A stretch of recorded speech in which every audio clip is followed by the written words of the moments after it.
Hai Sobat Energi, bertemu lagi dengan saya Sabrina di Get Green Energy Talk, podcastnya Ditjen EBTKI Kementerian SDM yang akan membahas semua hal seru termasuk energi baru terbarukan di Indonesia. Dan di podcast kali ini kita akan membahas isu yang cukup menarik ya, karena kita akan membahas soal sampah atau limbah. Yes, betul, nggak salah dengar. Jadi kalau selama ini kita menganggap sampah itu adalah suatu hal yang bau, terus pengen cepet-cepet dibuang, pengen cepet-cepet disingkirin. Tapi di sini nih, di kali ini kita akan membahas ternyata sampah itu bisa berubah menjadi energi, bisa dikonvert menjadi pembangkit listrik tenaga sampah. Nah, di episode kali ini kita sudah kedatangan tamu atau narasumber utama kita, yaitu spesialis di bidang persampahan, yaitu Mas Pradipta Andaru dari Direktorat Energi Baru Ditjen EBTKI Kementerian SDM. Kita kan kakak adik, saya manggilnya Abang Dipta ya Bang. Punten ya, kita mau ngebahas soal sampah nih. Cuman memang sampahnya ini ternyata memang bermanfaat nih, tapi bisa dimanfaatkan sebagai energi. Nah, Bang Dipta, ngomongin soal sampah nih, kan sampah tuh identik pengen cepet-cepet dibuang, kita nggak pengen deket-deket sama sampah. Tapi ternyata kan sampah ini bisa diolah menjadi energi. Nah, boleh dong Bang dijelasin kira-kira kok bisa sampah yang sebelumnya pengen dibuang kok malah pengen dikumpulin jadi energi? Itu gimana sih Bang? Oke, Mbak Sabrina, kenapa sampah atau pengembangan PLTS sampah ini menjadi penting untuk transisi energi? Karena apabila kita mengembangkan PLTSA, itu sebenarnya kita mendapatkan dua solusi sekaligus. Yang pertama, kita bisa mereduksi sampah secara signifikan di TPA, dan yang kedua, secara bersamaan kita juga bisa menghasilkan energi bersih. Dalam hal ini listrik.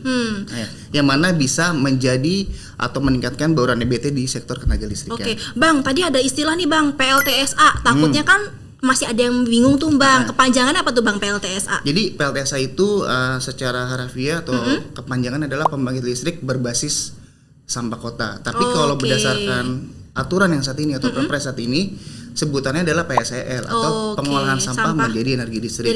Nah, berikutnya apa sih definisinya? Jadi PLTSA itu adalah suatu sistem pengolahan sampah yang berbasis teknologi ramah lingkungan yang dapat menghasilkan listrik. Yang mana nanti di dalam prosesnya itu dapat menghilangkan atau mereduksi sampah secara signifikan.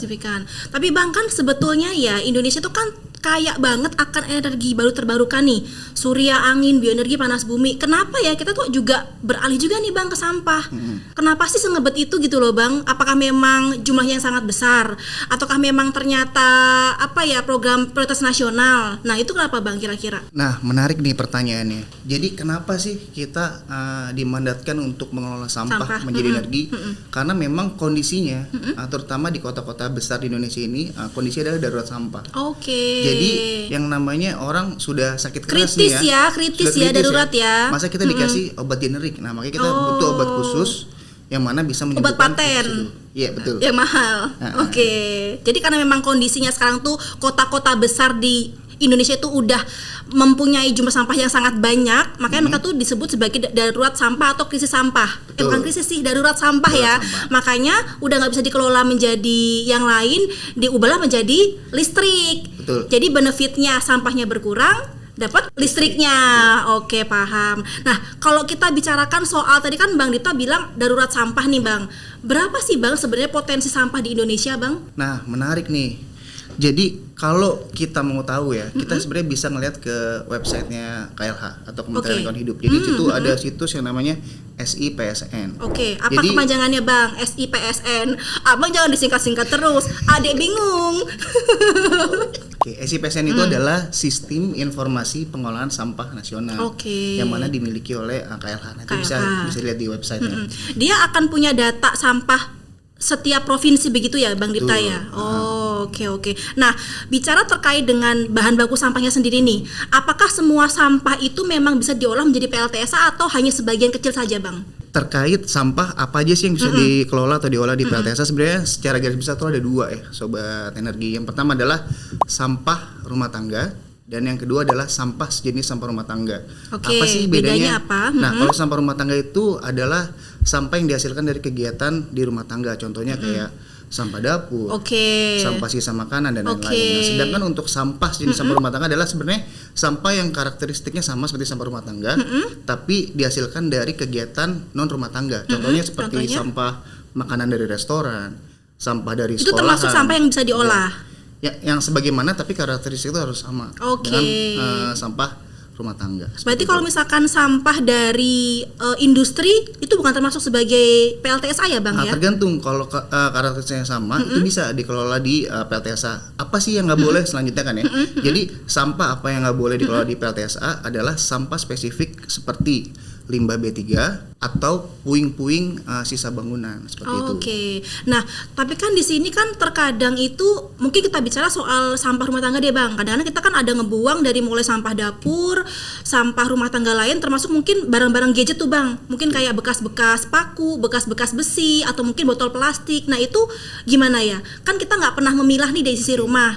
Apakah semua itu juga dimasukkan untuk diolah menjadi sampah atau gimana Bang? Untuk jadi PLTSA atau gimana? Oke, Ada pemilahan atau jadi, enggak tuh? melengkapi penjelasan saya yang tadi ya. Jadi nanti kalau di PLTSA itu ada yang namanya fasilitas pemilahan dan pre-treatment. Jadi sebelum nanti sampah yang akan dimasukkan ke dalam tungku atau furnace untuk dibakar, nah itu akan dipilah dan di pre-treatment dulu. Oh, jadi aman Jadi ya? tepat ya, Oh, jadi akan tepat. Oke, siap. Tapi mungkin tetap juga sebaiknya tiap rumah tangga ada memilah sampah ya, Bang itu ya? akan lebih mempermudah lagi. Nah, mungkin buat ibu-ibu di rumah nih bisa nih disediakan 2 jenis tong sampah nih, sampah warna biru sama warna kuning, ya gitu ya, lebih tepat ya. Oke, siap. Nah, kita sekarang bicara soal manfaatnya nih Bang dari PLTSA. Kira-kira apa nih manfaat atau dampak kita tuh mengolah sampah menjadi listrik atau PLTSA itu buat lingkungan dan juga mungkin buat masyarakat? Bagus nih pertanyaannya. Tentu dong bagus. Jadi manfaat yang pertama tentunya mengurangi sampah secara signifikan. Satu. Nah, itu udah jelas. Jadi bisa teman-teman bayangkan ya kalau di landfill atau di TPA gunungan sampah itu tidak dikelola dengan cara yang tepat, itu akan menghasilkan gas metana. Oke. Nah, gas metana itu adalah gas rumah kaca yang sebenarnya itu sifatnya setidaknya itu 21 kali lipat lebih buruk dari CO2.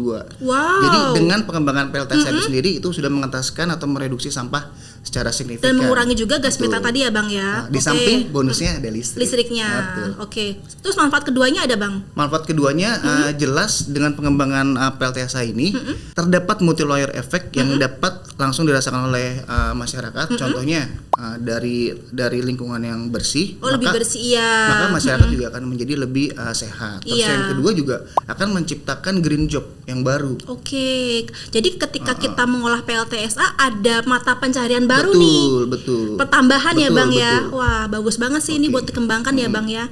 Nah, kira-kira sejauh ini Indonesia sudah seberapa majunya nih Bang untuk pengembangan PLTSA-nya nih Bang? Nah, khusus di Indonesia sebenarnya sudah ada beberapa yang existing atau sudah beroperasi ya. Contohnya ada di PLTSA di Bantar Gebang, dan ada juga PLTSA di Benu, Surabaya, dan yang berikutnya ada PLTSA Putri Cempo di Surakarta. Nah, itu tuh sudah beroperasi komersial dan menjual listriknya ke PLN. Oke. Nah, Bang, kita ngomong-ngomong soal bangun PLTSA-nya nih gitu kan ya. Kira-kira kalau misalkan dikembangkan di kota-kota besar nih kayak Jakarta, kita kan lahannya udah susah nih ya, udah terbatas, sempit.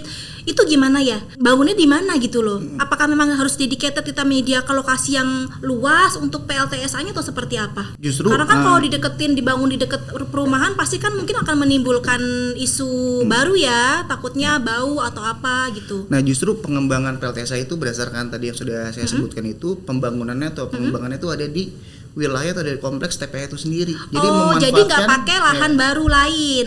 Bisa juga lahan baru lain, tapi yang existing saat ini tuh berada di lingkungan atau di wilayah TPA itu TPA-nya. sendiri. Jadi memanfaatkan lahan yang ada dan dekat dengan TPA, semata-mata juga biar dekat dari sumber bahan bakunya. Kepanjangan TPA apa Bang? Tempat pemprosesan akhir. Oke, siap.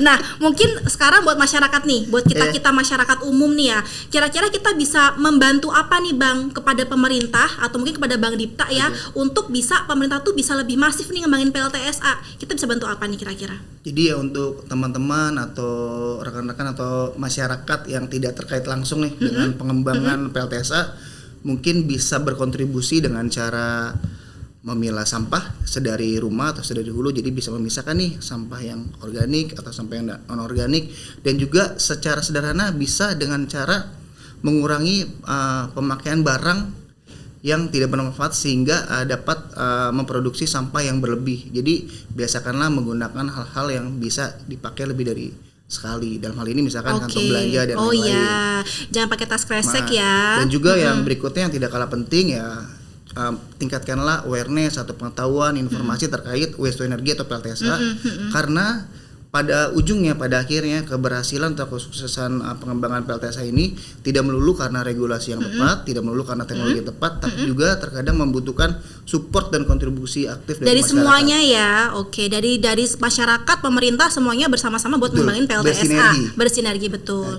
Ya, terkait green job yang berpotensi diciptakan dari pengembangan PLTSA itu mulai dari tenaga kerja, dari sisi pemilahannya, dari sisi teknisnya, dari manajemennya, dan bahkan juga pada saat konstruksi itu pasti membutuhkan tenaga kerja yang banyak. Banyak ya. Nah, jadi ini benar-benar berpotensi untuk meningkatkan mata pencaharian baru. Betul-betul. Ya. Jadi dari sisi mata pencaharian dari energi hijau. Iya. Jadi istilahnya kayak apa ya, Bang? Peningkatan kualitas lingkungannya dapat, kesehatannya meningkat, terus ada juga tambahan untuk tenaga kerja ya. Baik, sangat-sangat tepat untuk dikembangkan nih Bang Dipta ya. Nah mungkin lanjut nih Bang, tadi kan soal sampah nih kan sebenarnya isunya lumayan dinamis nih ya buat masyarakat ya. Kan kita juga bisa dibilang takut banget nih soal polusi, soal bau sampah, polusi sampah. Nah kira-kira seberapa signifikannya sampah ini menjawab isu emisi dan lingkungan? Ini sebenarnya banyak banget nih ditanya oleh teman-teman pada waktu FGD atau sosialisasi atau acara ke kampus-kampus. Jadi tadi sebenarnya sudah saya sampaikan ya. Jadi dengan pengembangan PLTSA itu sebenarnya kita sudah mengurangi gunungan sampah di TPA secara signifikan. Jadi mengurangi potensi gas metan. Dan yang kedua, teknologi PLTSA saat ini memang dimandatkan berbasiskan teknologi ramah lingkungan. Nah, jadi gimana caranya dipastikan gas buangnya itu tidak beracun atau flue gasnya tidak beracun dengan cara beberapa hal. Dengan memastikan teknologinya itu menggunakan pembakaran yang sempurna, yaitu dengan suhu di atas 800 atau 850 derajat Celcius hingga 1000 atau 1100 derajat Celcius, dan juga harus ada filter nih. Jadi nanti gas yang dihasilkan itu sebelum dikeluarkan atau dibuang ke udara harus difilter sehingga gas yang keluar itu memenuhi standar baku mutu yang jadi sesuai, bukan sebagai polusi lagi juga ya. Seperti itu. Dan banyak hal lain lagi ya, termasuk juga dengan monitoring secara berkala oleh petugas atau orang yang memiliki otorisasi. Mantap, siap. Bang, sebelum kita lanjut nih ya ke pertanyaan selanjutnya, kita mau ada games dulu nih. Kita pengen ngerjain Bang Dipta nih. Kita mau ada games namanya tebak gambar. Jadi nanti kita akan ada gambar. Jangan dulu dong, jangan kecepatan. Jadi internet ada gambar, nanti Bang Dipta tebak ini gambar apa. Ya, nanti kalau misalkan Bang Dipta bener semua nanti ada bonus dari tim. Tapi kalau salah Bang Dipta kasih aku bonus. Kita mulai ya Bang ya. Nah, kita kasih ke gambar pertama. Kira-kira gambar apa ini? Burung. Coba, apakah betul burung? Kuda Bang. Salah ya. Bonus 1 buat Sabrina. Next, gambar berikutnya. Nah, apa nih? Ada dasi, ada jas, kemeja. Pasti udang nih ya. Udang? Masa udang sih, Bang? Coba kita lihat ya. Salah, Mr. Bean. Ini icon banget loh. Motif dasinya itu ikonik banget loh, Mr. Bean loh. 2 bonus buat Sabrina ya. Gambar selanjutnya. Kita ada 100 gambar loh Bang nanti Bang.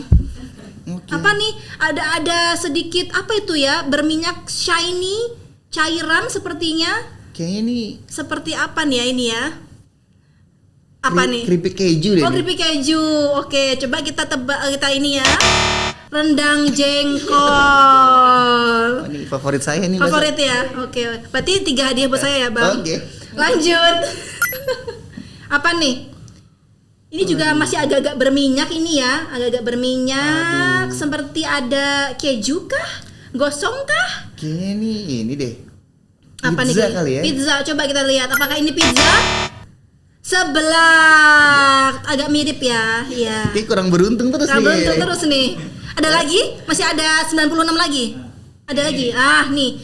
Ini pasti bisa banget lah ditebak dari gesturnya, outfitnya yang ikonik ya.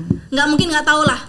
Tokoh besar di Indonesia nih Bang, nggak mungkin nggak tahu. Pak Presiden? Ya nggak tahu kan namanya juga pertanyaan. Pak Presiden. Presiden yang mana kan banyak Bang. Pak Presiden yang sekarang. Yang mana siapa namanya Bang? Pak Prabowo. Pak Prabowo. Coba kita lihat ya Pak Prabowo ternyata adalah Sule Bang. Ada lagi kah? Habis. Satu lagi. Nah, Oke. coba apa nih ya? Ada tumpukan apa itu? Daun. Terus ada pisang atau lemon atau apa itu ya? Kayak ini Apa nih? patung atau pajangan. Coba kita lihat ya. Ternyata adalah sampah organik yang kita bahas hari ini, Bang. Ternyata inilah adalah salah satu bentuk apa ya, Bang ya? Bahan baku ya atau ya. sampah yang memang bisa diolah menjadi PLTSA. Nah, ini yang tadi saya bilang nih, sampah rumah tangga. Ayo. Apa, Bang? Gimana? Ini adalah Nah, ini adalah yang tadi saya sampaikan, ini sejenis sampah rumah tangga nih. ini yang bisa diolah menjadi PLTSA. Bisa. Dan di samping itu juga ini bisa dijadikan energi selain listrik. Nah, dalam hal ini adalah pengolahan sampah menjadi energi biogas. Energi biogas. Oh, Kita bisa jadi ambil bisa dia selain mekanik. PLTSA bisa jadi yang lain juga ya, Tapi Bang ada ya? treatment tersendiri nanti dengan Oke, teknologi siap. tertentu. Oke, tepuk tangan dulu. Tadi ada berapa pertanyaan ya? 6, 7, 6. Berarti 6 bonus buat Sabrina ya, Bang. Habis ini kita janjian. Nah, mungkin kita lanjut setelah game sudah agak refresh, sudah ngerjain Bang Dipta nih ya. Kita kasih pertanyaan lagi buat Bang Dipta. Nah, mungkin selanjutnya kita ngomongin soal keunggulannya nih, Bang. Kan kita kenal sumber energi baru terbarukan itu kan banyak banget nih. Ada bioenergi, ada panas bumi, ada apalagi angin, surya, nuklir, hidrogen. Nah, apa, Bang, yang membedakan PLTSA ini dengan energi yang lain? Kenapa juga perlu dikembangkan? Nah, apa nih? Jadi kalau pengembangan PLTSA ini tadi sebenarnya sudah saya sampaikan ya. Jadi solusi ganda ya dalam hal pengelolaan masalah lingkungan dan juga menghasilkan energi bersih. Tapi di luar itu yang ingin saya sampaikan adalah khusus PLTSA kita punya regulasi tersendiri yakni Perpres 109 tahun 2025 yang mana di situ diatur harga listriknya yang merupakan atau dengan skema fit in tarif yakni 20 sen USD per kWh. 20 sen USD per kWh. Jadi itu cukup premium harganya sehingga dapat menstimulus investor. Dan selain itu juga pengembangan PLTSA saat ini memiliki peran dari Danantara. Jadi pengembangan PLTSA ini ada peran dari Danantara yang sifatnya itu sangat membantu terkait dalam hal melakukan tender pemilihan mitra strategis untuk nantinya akan berkonsorsium atau membuat joint venture company, lalu pengembangan, investasi dan juga operasional. Jadi diharapkan dengan adanya peran strategis Danantara, proyek atau pengembangan PLTSA lebih terakselerasi lebih cepat lagi ya, Bang ya. Siap. Nah, tadi mungkin menyambung lagi nih soal hubungan antara PLTSA dengan kota-kota besar. Nah, apakah, Bang, PLTSA ini memang bisa menjadi solusi energi di kota-kota besar yang lahannya terbatas? Bisa. Karena PLTSA existing aja saat ini dibangun di lokasi TPA atau landfill. Jadi bisa memanfaatkan lahan TPA atau lahan landfill yang ada di TPA. Dan juga dengan pengembangan PLTSA itu kan otomatis akan mengurangi gunungan sampah yang mana akan memperpanjang umur penggunaan TPA itu tersendiri. Jadi dengan ini pemerintah atau pemerintah daerah harusnya lebih hemat dengan tidak sesegera mungkin atau tidak perlu membeli lahan baru karena sudah penuh TPA-nya. Siap. Nah, kalau misalkan kita mengkaitkan nih, Bang, dengan makronya nih ya, kan kita kalau ngomongin soal energi terbarukan kita ngomongin soal ketahanan energi nih. Nah, kira-kira apa nih, Bang, peran strategis dari PLTSA untuk Indonesia ke depan nih dalam hal mungkin ketahanan energi juga mungkin swasembada energi nih sesuai dengan visi misinya Pak Prabowo nih? Tadi kan kita sudah bahas ya. Jadi potensi sampah atau realisasi timbulan sampah tuh di Indonesia tuh banyak sekali. Jadi tentunya dari banyaknya sampah itu berpotensi untuk dijadikan energi bersih dalam hal ini listrik yang mana itu bisa meningkatkan ketahanan energi nasional, meningkatkan bauran EBT dalam hal ketenaga listrikan dan juga dapat meningkatkan atau membantu percepatan transisi energi. Nah, selain itu juga PLTSA itu berkontribusi nih terhadap beberapa tujuan dari SDGs. Ya, yang merupakan agenda global dari UN dari tahun 2015 hingga 2030 yang mana setidaknya pembangunan PLTSA ini berkontribusi untuk SDGs nomor terkait 7, clean energy, oke. SDG nomor 11 terkait sustainable cities, dan yang terakhir SDG nomor 13 terkait climate action. Oke, berarti memang sangat banyak sekali ya manfaatnya ya Bang. Jadi mungkin buat teman-teman atau sobat energi juga bisa mulai juga nih. Ternyata ada yang lain yang bisa dikembangkan selain mungkin yang sudah kita kenal secara umum ya Bang ya. Jadi mungkin bisa mulai nih membuka wawasan, cari info lebih untuk bisa juga turut serta membantu pemerintah dalam mengembangkan PLTSA di Indonesia. Nah, kita masuk ke sesi penutup nih Bang Dipta ya. Kita sudah so far udah agak lama nih, udah lumayan ya kita diskusi kita pada episode kali ini. Mungkin terakhir nih, kira-kira saat ini nih sebagai unit ya di Jen EBTKE atau mungkin di tempatnya Mas Bang Dipta ada Direktorat Energi baru, apa dukungan yang sedang dan akan terus didorong untuk pengembangan PLTSA? Jadi Mbak Sabrina dan teman-teman atau sobat energi, jadi saat ini Direktorat Jenderal EBTKE juga bersama rekan-rekan dari DJK kita selalu memberikan atau memfasilitasi apabila ada bottleneck. Oke. Dan kita juga selalu melakukan monef secara berkala khususnya untuk akselerasi pengembangan PLTSA di Indonesia. Dan juga dapat aku infokan Kementerian SDM juga telah menyusun dan merilis permen terkait pedoman PJBL. Oke. Salah satunya mengatur perjanjian PJBL, jual beli listrik ya untuk PLTSA. Sebenarnya untuk PLT EBT secara umum termasuk PLTSA. Jadi dengan adanya pedoman tersebut dapat membantu badan usaha dan juga PLN dalam menyusun PJBL. Oke. Terakhir Bang, kira-kira masyarakat umum atau mungkin generasi muda nih, apa yang bisa mereka bantu untuk juga turut mengembangkan PLTSA?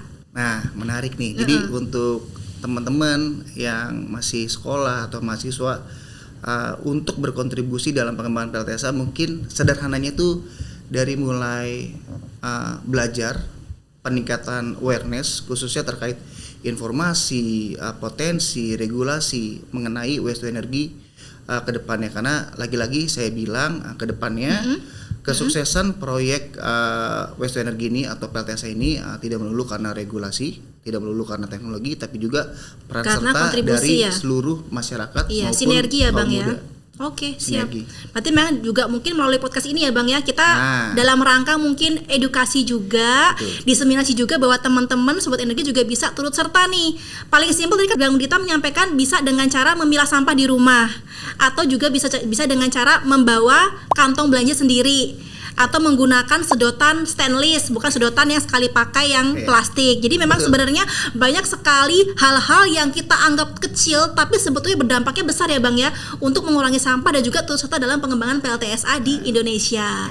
Nah Bang Dipta, terima kasih banyak nih atas waktunya. Kita sudah membahas berbagai macam terkait dengan sampah menjadi listrik, sampah menjadi energi melalui PLTSA, dan semoga informasi kita berikan dapat memberikan wawasan baru, ilmu baru buat sobat energi semuanya dalam ternyata ada loh program lain di EBTKE selain yang itu-itu aja.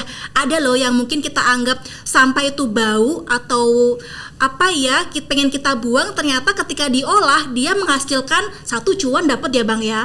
Emisi GRK turun ya Bang ya. Terus peningkatan tenaga kerja juga ada. Terus kesehatan meningkat.